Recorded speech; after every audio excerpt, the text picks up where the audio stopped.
RBI દ્વિમાસિક મૌદ્રિક નીતિની કરી ઘોષણા, દરામાં નહીં કર્યો કોઈ બદલાવ, રેપો રેટને 6.5% માથે રાખ્યો બરકરાર.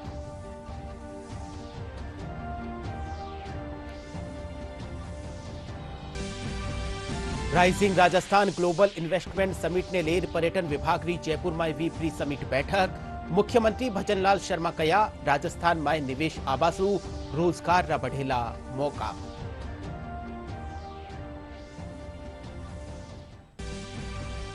शारदीय नवरात्र आज 7वां दिन. घर और मंदिरा में मां काल रात्रि री करी जा रही है आराधना.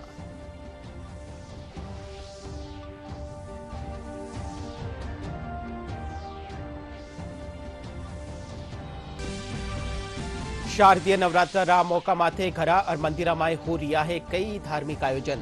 धौलपुर जिला कारागृह में बंदी कर रिया है नवरात्र रा व्रत.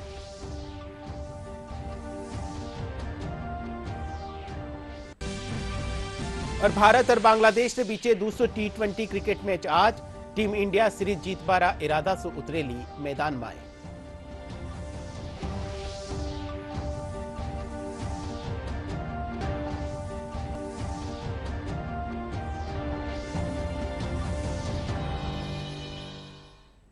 नमस्कार, डीडी न्यूज राजस्थान रे राजस्थानी खबरा रे इन बुलेटिन में आपरो घणे मानसु स्वागत है.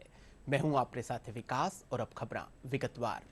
मौद्रिक नीति समिति बहुमत सु नीतिगत रेपो दर सु 6.5% माथे अपरिवर्तित राखबारो निर्णय लियो गयो है. आरबीआई रा गवर्नर शक्तिकांत दास द्विमासिक मौद्रिक नीति री घोषणा करता थका बताया कि वित्त वर्ष 2024-25 की पहली तिमाही में वास्तविक जीडीपी 6.5% री दर सु बढ़ी है. जीडीपी में निवेश की हिस्सेदारी 2012-13 रे पाछे सु आपरा सर्वोच्च स्तर माते पूग की है.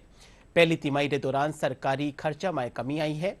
वे कहा कि लचीली मुद्रा स्फीति लक्ष्य रो ढांचो आपरा 8 साल पूरा कर लिया है.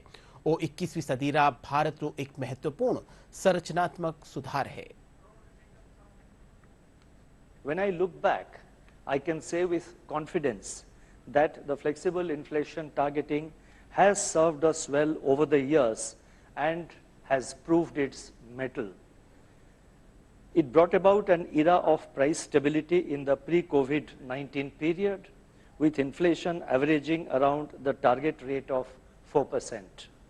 Thereafter, despite continuing global turmoil from multiple sources in the last 4 years or so, the flexibility embedded in the flexible inflation targeting framework has helped us to effectively address these unprecedented challenges while supporting growth. Monetary policy in India was able to respond to the economic slowdown decisively and swiftly in the wake of the COVID-19 pandemic, and again preemptively during the buildup of inflationary pressures after the war began in Ukraine in early 2022. The prevailing well-balanced dynamics is indeed a testimony to the success of this monetary policy framework. Let me now turn to the decisions and deliberations of the Monetary Policy Committee. The Monetary Policy Committee met on, and this time, as you would be aware, this time we have 3 new external members in the MPC.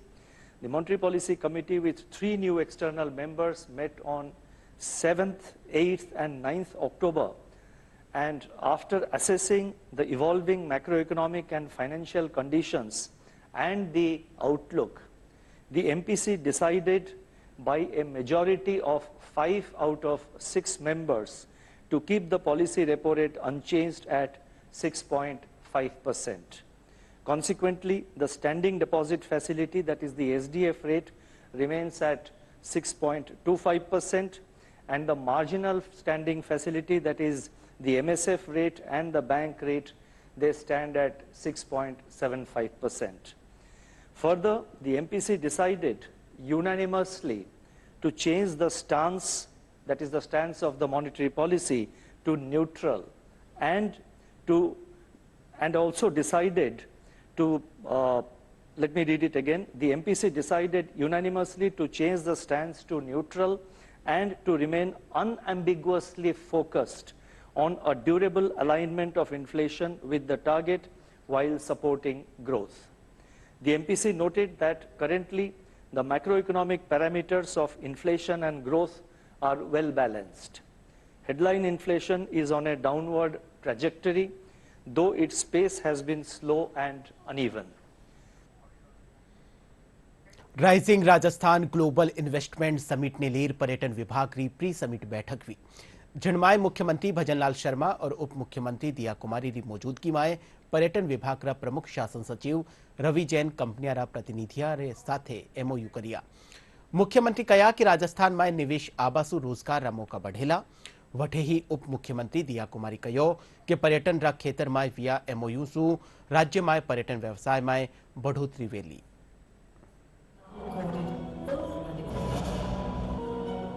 tourism circuits and also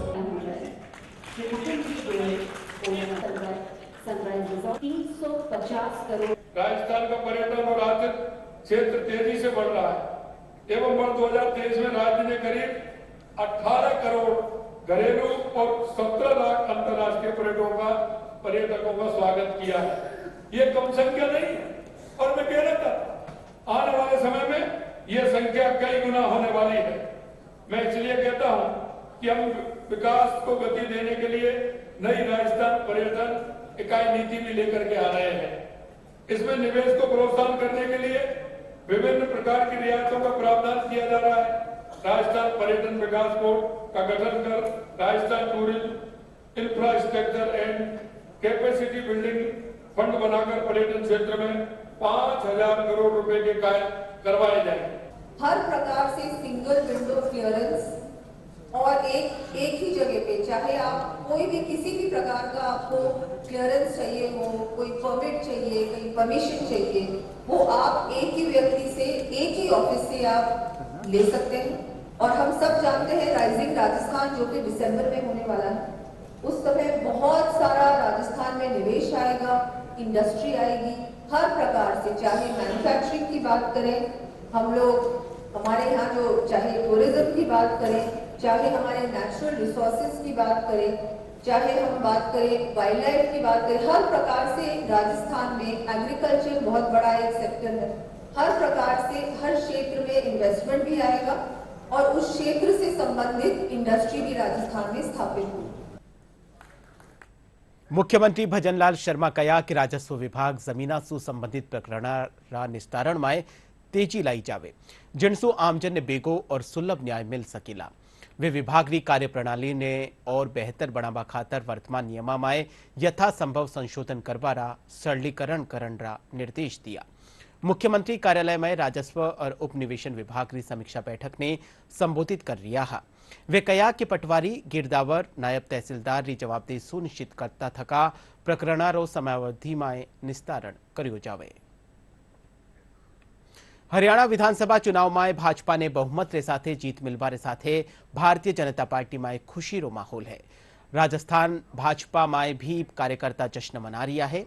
Jaipura Bhajpa मुख्यालय में काल party कार्यकर्ता और पदाधिकारी आतिशबाजी कर खुशी मनाई और एक दूसरा ने मिठाई खिलाई।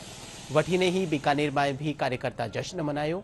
इन मौके शहर जिला अध्यक्ष विजय आचार्य कहा कि हरियाणा में तीसरी बार भाजपा ने बहुमत देर एक बार फिर आम लोग प्रधानमंत्री नरेंद्र मोदी माथे विश्वास जतायो है।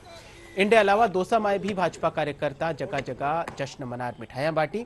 बूंदी में भी भाजपा पदाधिकारी और कार्यकर्ता चौगान गेट पुगर हरियाणा में पार्टी रो जीत रो जश्न मनायो।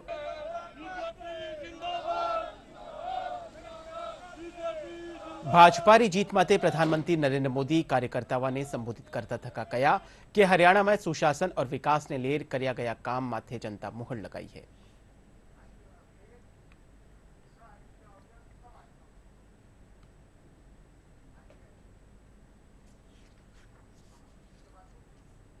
गीता की धरती पर सत्य की जीत हुई है। गीता की धरती पर विकास की जीत हुई है। गीता की धरती पर सुशासन की जीत हुई है। हर जाति, हर वर्ग के लोगों ने हमें वोट दिया है। साथियों, जम्मू कश्मीर में दशकों के इंतजार के बाद आखिरकार शांतिपूर्वक चुनाव हुए, वोटों की गिनती हुई, नतीजे आए। ये भारत के संविधान की जीत है, भारत के लोकतंत्र की जीत। आज शारदीय नवरात्र रो 7वां दिन है। आज मां कालरात्रि री आराधना करी जा रही है। देवी मारा मंदिरा में बड़ी संख्या में श्रद्धालु दर्शना खातर पूग रिया है। वटे ही घरा में भी देवी मारी खास पूजा अर्चना करी जा रही है। प्रसिद्ध मंदिरा और शक्तिपीठा में धार्मिक अनुष्ठान और कार्यक्रमारो आयोजन करियो जा रही है। शारदीय नवरात्र के मौके एक और जठे घर घर मंदिरा में देवी मारी पूजा और आराधना करी जा रही है और धार्मिक अनुष्ठान रा कार्यक्रम किया जा रहा है। वटे ही धौलपुर जिला कारागृह में भी बंदी 9 दिन ताई व्रत राख रिया है। जिला कारागृह अधीक्षक सुमन मीणा बताया कि जेल में बंद 400 कैदिया में सु 74 नवरात्र रा व्रत राख रिया है। इनमें महिला कैदी भी शामिल है। जेल प्रशासन का निसु या कैदिया ने व्रत सारू खाणो पीणो उपलब्ध करवायो जा रही है। इन खातर दूध, फल समेत दूजा व्रत में उपयोग करने वाला खाद्य सामग्री उपलब्ध कराई जा रही है। 400 बंदी हैं, उनमें से 74 बंदी जो है वो नवरात्रा के व्रत रख रहे हैं और अपने जो अपराध उन्होंने भार किया है वो जेल में आने के बाद उनका पश्चाताप करके जो अध्यात्म की ओर उनका झुकाव हो रहा है।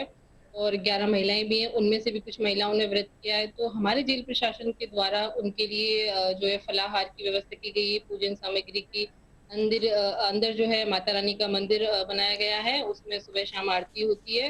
तो एक जो डार्क साइड है उसको नेगेटिव से पॉजिटिव की तरफ जो है दिशा देने का एक हमारा छोटा सा प्रयास है। अपराध तो ना जाने में हो गए, कुछ जानबूझ के भी हो जाते हैं और हम माता रानी से व्रत में रह रहे हैं, वहाँ से क्षमा यात्रा मांग रहे हैं माता रानी से और बाहर निकलने के सुधरने की कोशिश। अब हम अपने बीवी बच्चों के साथ जीना चाहते हैं और अपराध की दुनिया छोड़ना चाहते हैं। हम माता रानी से दुआ कर रहे हैं कि अपराध हमारे क्षमा करें और बच्चों के साथ हम परिवार में रहें स्वतंत्र। खबर खेल सु है। T20 क्रिकेट सीरीज रो दूसरो मैच आज भारत और बांग्लादेश के बीचे नई दिल्ली रा अरुण जेटली स्टेडियम में खेलियो जावेलो। सूर्य कुमार यादव री कप्तानी वाली भारतीय टीम शानदार फॉर्म में चल रही है। वह सीरीज जीतबारा इरादा सु मैदान में उतरेली।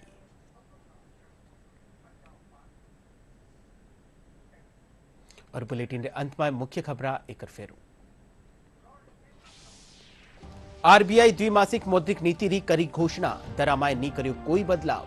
रेपो रेट ने 6.5% माथे राख्यो बरकरार।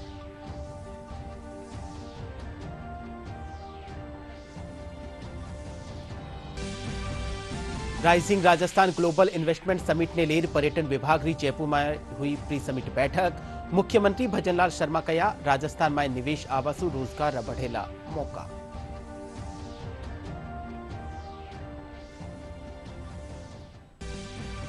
शारदीय नवरात्र रो आज 7वां दिन। घर और मंदिरा में मां कालरात्रि री करी जा रही है आराधना।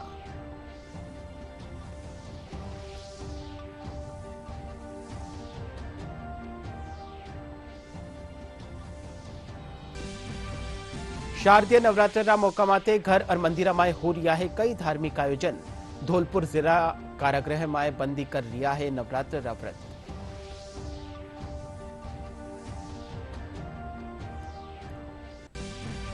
और भारत और बांग्लादेश के बीच दूसरा T20 क्रिकेट मैच आज। टीम इंडिया सीरीज जीतबारा इरादा से उतरेली मैदान में।